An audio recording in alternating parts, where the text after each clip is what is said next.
Our next conversation today from the Colorado Municipal League Conference in Breckenridge is with some metro area mayors on the issue of housing policy and specifically how their cities interface with the state's desires and demands. I'm joined here for this conversation by Broomfield Mayor Eileen Castriata, Westminster Mayor Nancy McNally, Parker Mayor Joshua Rivero, and Golden Mayor Laura Weinberg. Thank you all for your time.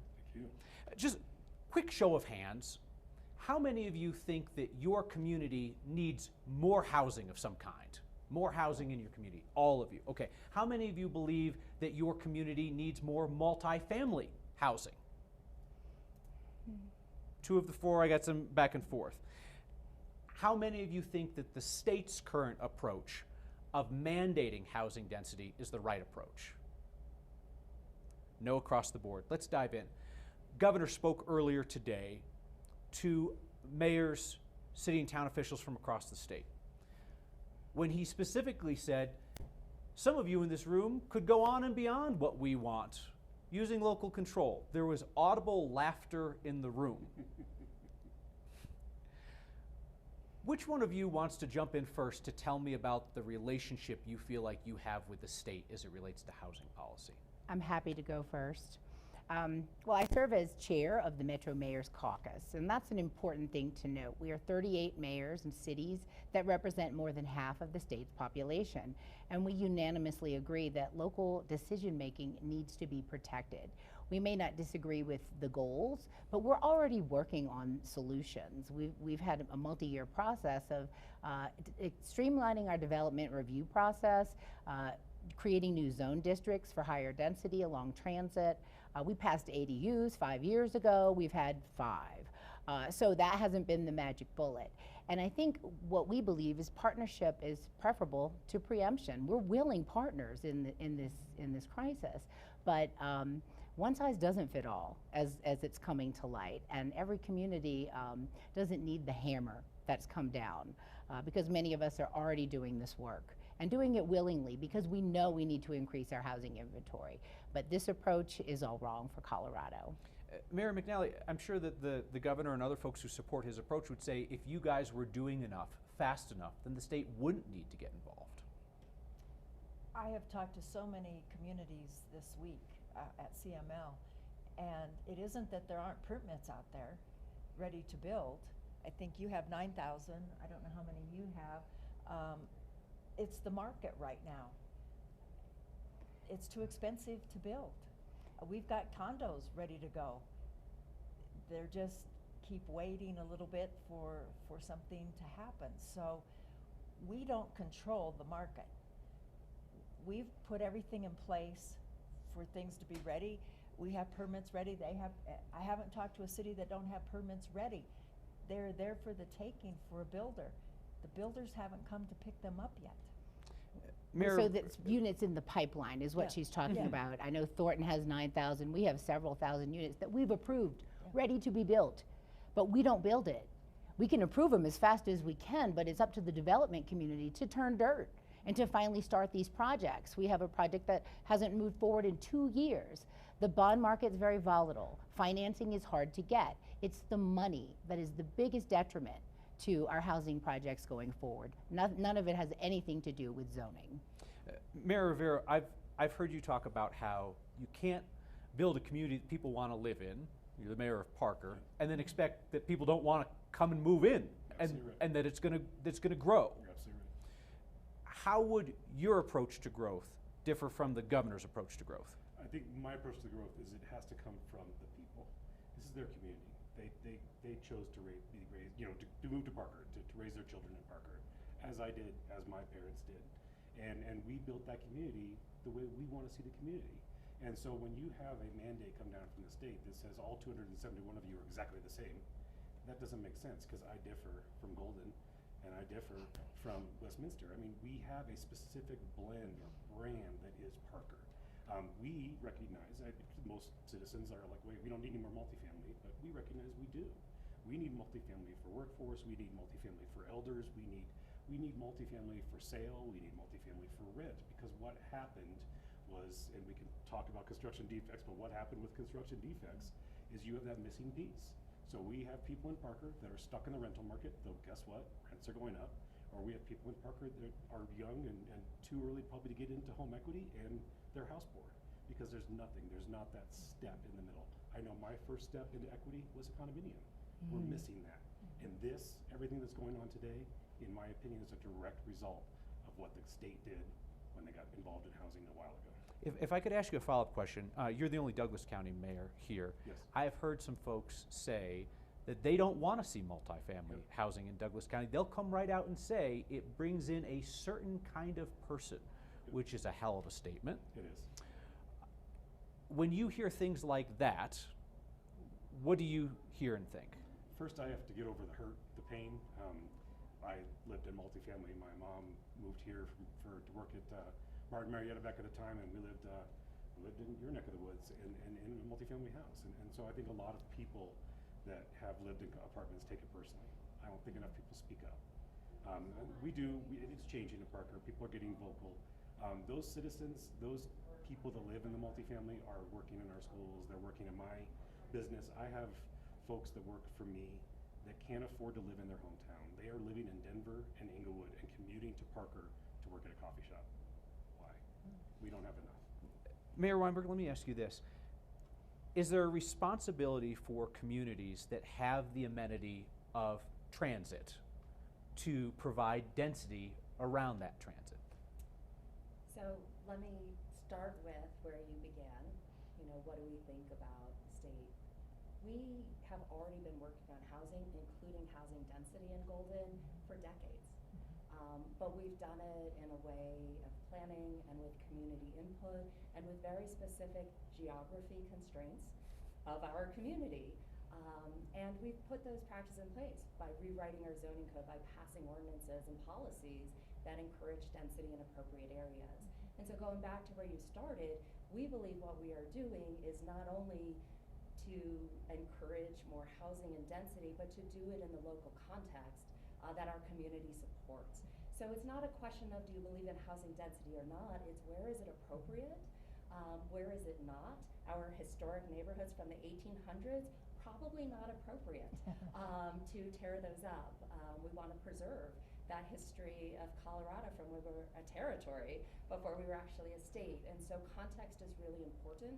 And the best people to understand that context of where density is, what type of density, just like Parker, we need density for affordability.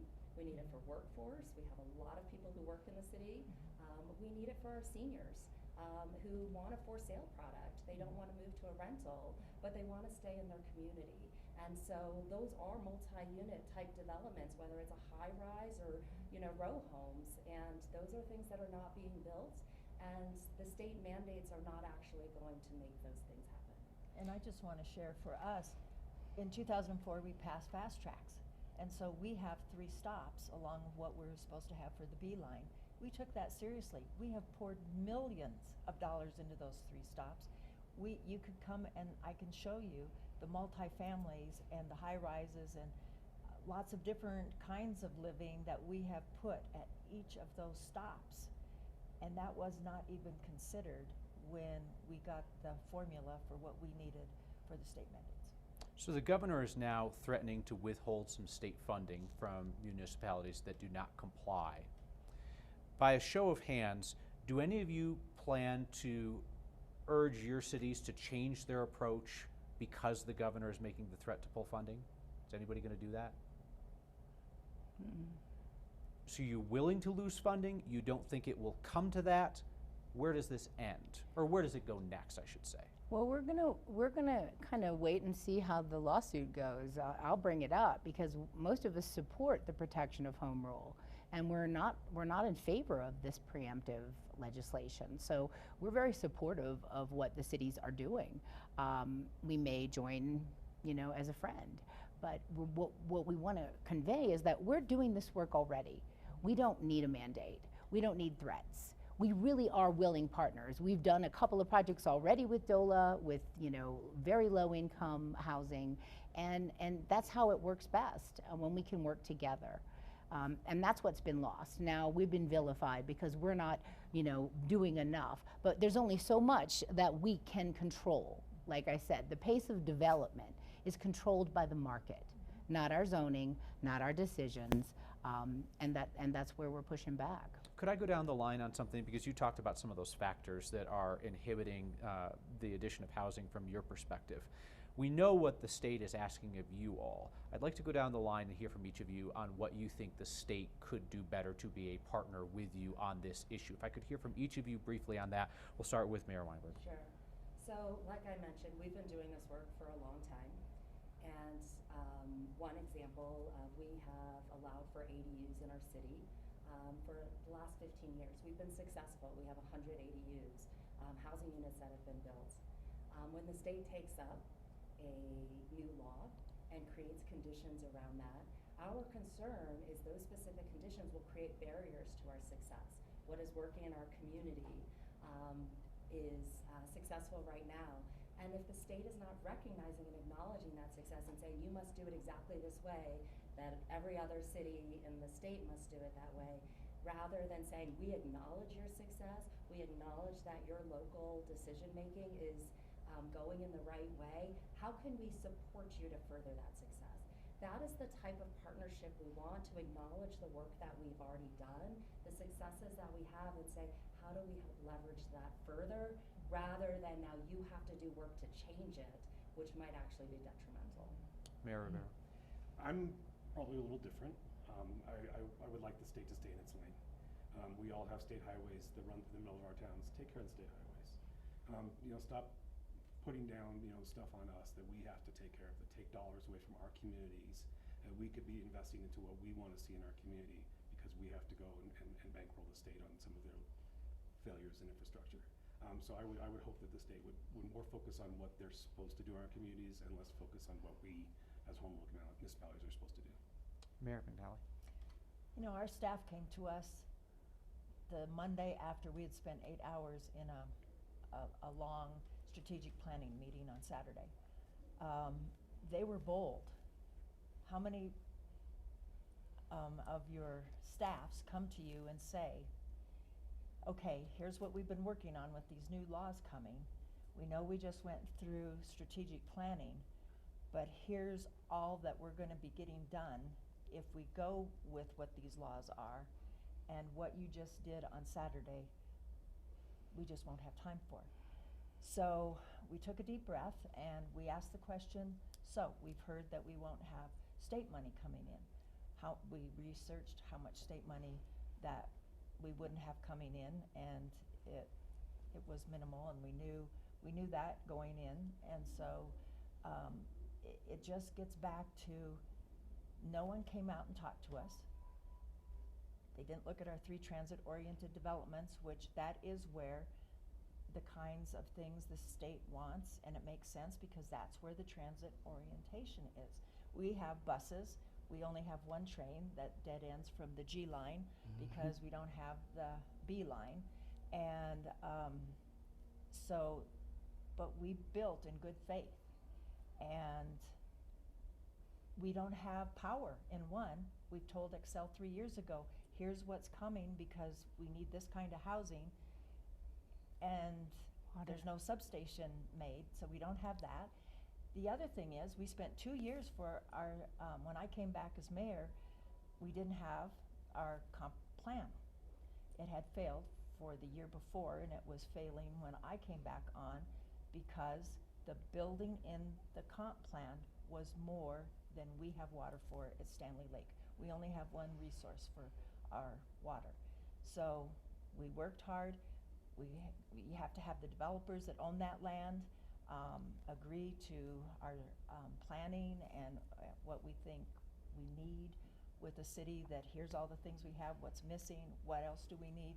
And so the first sentence in our comp plan now states, we won't build for more water than we have. But that took time, and that took, I think, 13 meetings with the public. I mean, these things don't happen overnight. They're community driven, development driven, the developers and owners driven. And we have all of that. We know what we need. We know we've got some senior stuff coming in that they can buy. We have some things for the first-time home buyers. We don't want to just see rentals in our city. We want people to be able to have equity and then build to the next thing and the next thing. So that's what we've been up against. We feel we've been doing a great job, and it's just frustrating. Mayor Castriota. Yes, I mean, I think a lot of these bills come with unfunded mandates, right? And it could look like we have to hire more full-time equivalents to handle the rezoning of 40 parcels now, which could require another 70 hours of public hearings. It's the implementation of these laws that no one's considering. They're just passing them without even thinking about the impacts. And what separates Colorado, as you know, we're a Tabor state. So many of the states the governor likes to applaud for their successful rezoning reform or upzoning, they're not a Tabor state.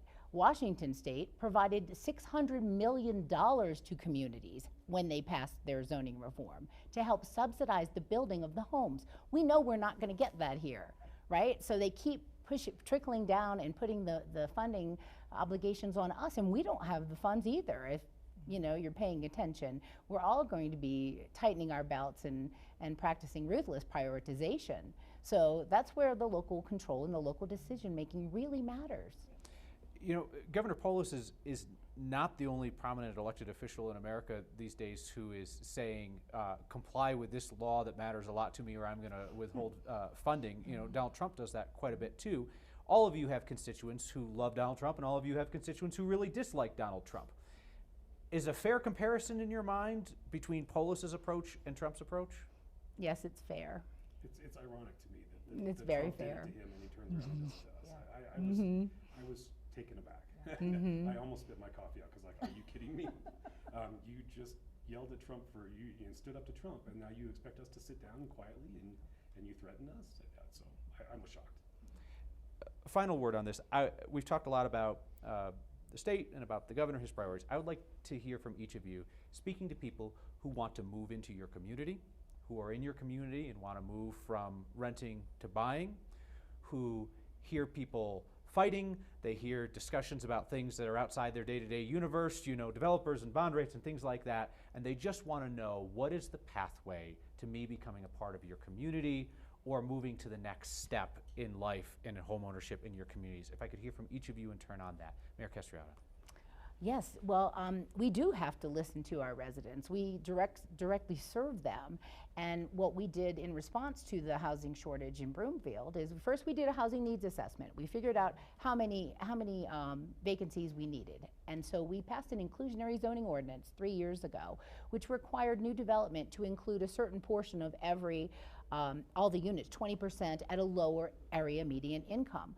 We now call it income-aligned housing. So it's affordable is such a relative term. Income-aligned housing means we're building units for people in the 80% area median income range, 60% area median income, I'll shorten it, 30% AMI, and that's because we want to provide inventory for every income level. And that's what we've been working on steadily. But the biggest detriment right now is the financing for these projects. So if the state would like to come in and help us pay with the developers to build them, they'd get going. But we can't control that. Mayor McNally, what would you say to folks who are looking to either go from renting to buying in Westminster or looking to move into your area and don't see opportunity for themselves? We have a big project on Federal between 88th and 84th. Federal to Lowell going in with 100 new homes, and the whole focus is that missing middle. There is going to be pieces that they can buy through AMI and whatever their income is. There will be some for everything, not 100%, but most of it's going to be for buying. And then we will have some rental on site. But that is a huge project. It has taken years. It just takes years to get this all done and figured out. But our community, a third of it is open space and trails. And when you ask anybody in just go and ask, what's your favorite thing about the city? It's open space and trails.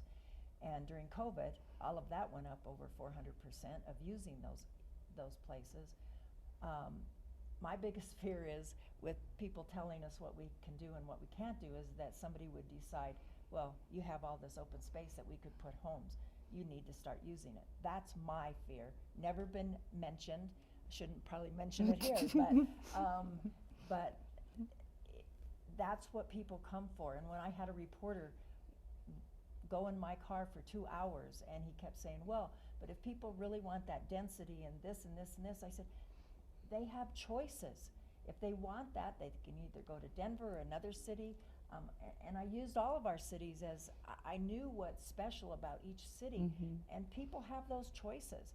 Ours is open space, trails, biking, that kind of thing, but we do know what we need. We've done the housing piece. We know seniors, the new tsunami's coming, and we need that. And not everything wants to be rental. They want to be able to buy into, even if they're downsizing, buying into that. So it's just frustrating, and I often say I live and die with local control.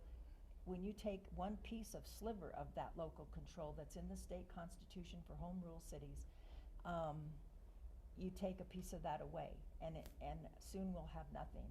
And so you have to stand up and say, this is what's right, because it is in our state constitution.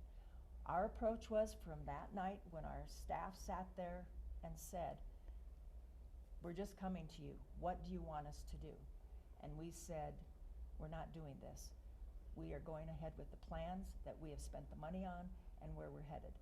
And we have written about it. We have talked about it. The city manager and I do a monthly talk. We have had, and anybody can come into the council chambers and be there in person when we're doing it. Otherwise, it goes out on YouTube. And people get it. We have had, I think, one negative email. And when we explained it, that was the end of it. Mayor Rivera, what do you say to folks who are looking to move from renting to buying in Parker, or who are trying to get into Parker and they want that opportunity to join your community? Absolutely. I think, as Coloradans know, each community has its own things to fall in love with. We are diverse. We have different wonderful things. We have an incredible history, as old as Golden is, and we have, as young as Parker is in corporation. There's an amazing amount of history in our state, and it's tangible, it's tactile, it's current. And so people can find something they love. What scares me about what the state does is when they come in, they want us to treat us all the same. And we don't want to be LA. We don't want to be the next town next to the next town, or I'm just above that town. We want to be diverse. We want to be different. We want to offer something that somebody's specifically looking for.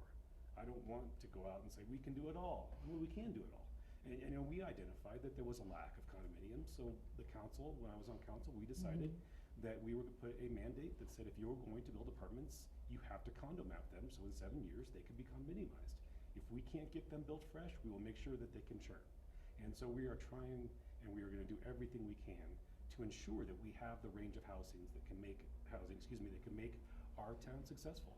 And my council, your council, Parker Town Council is incredibly active, and I am their spokesman. I will go down to the state, as I have the last 2 or 3 years, and testify probably 10 times on things that I believe take away local control, that take away the voice that makes us individual communities. Mayor Weinberg, final word to you, the message that you would have to folks looking to get into Golden who don't see that opportunity. Yeah. I run into this all the time. Golden is an amazing place to live. There are many more people who want to be in Golden than we have capacity, and it's why we've worked on it for decades. We want to have diverse housing options. We want to have it for the student at School of Mines. We want to have it for the workforce, whether they're at a coffee shop or they're at a manufacturing facility or they're a professional engineer, whatever stage of life someone is in, including folks who've been in our community for a long time that are looking to make that change. It is our #1 priority, not just on the elected side, but when we do our national community survey every 3 years, housing supply finding the right housing and affordability are the biggest issues for our community. And that's why we work on it every year, and we do it with our community collectively to say what is missing, who can we partner with to get it done, because we are a small city, we can't do it alone. We've got a county, we've got a region, and we should have a state that can partner with us to deliver, whether that's in incentives or financing, for the type of housing that is missing for us that we need more of. So I say, yes, everybody should want to live in Golden, and many people do. And you know, we want to deliver enough variety of housing over the years to meet people at whatever stage of life they're in. Mayors, thank you all. Appreciate you sharing your perspective. Thank you, Colin. Thank you.